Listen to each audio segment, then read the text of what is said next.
السلام علیکم پیارے بچوں، تو آج میں آپ کے لیے لائی ہوں ایک اور مزیدار سی کہانی۔ آئیے تو سٹارٹ کرتے ہیں۔ کہانی ہے ایک چوہے اور شیر کی۔ ایک دفعہ کا ذکر ہے کہ ایک جنگل میں ایک شیر رہتا تھا۔ ایک دن شیر سو رہا تھا کہ اچانک وہاں ایک چوہا آ گیا اور شیر کے بالوں کھیلنے لگا۔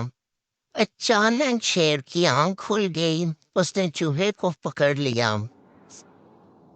چوہا ڈر گیا، وہ شیر سے منت کرنے لگا کہ مجھے چھوڑ دو، میں آئندہ ایسا نہیں کروں گا۔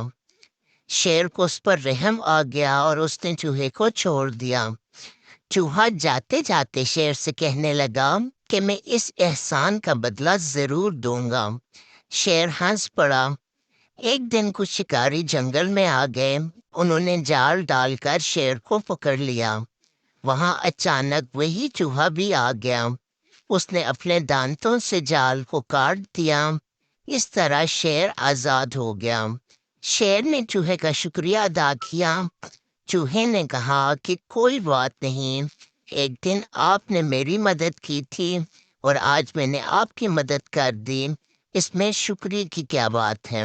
تو پیارے بچوں، اس سے سبق ملتا ہے کہ کا بدلہ ضرور ملتا ہے اور اللہ تعالیٰ نیکی اور معاف کرنے کا اجر ضرور دیتے ہیں۔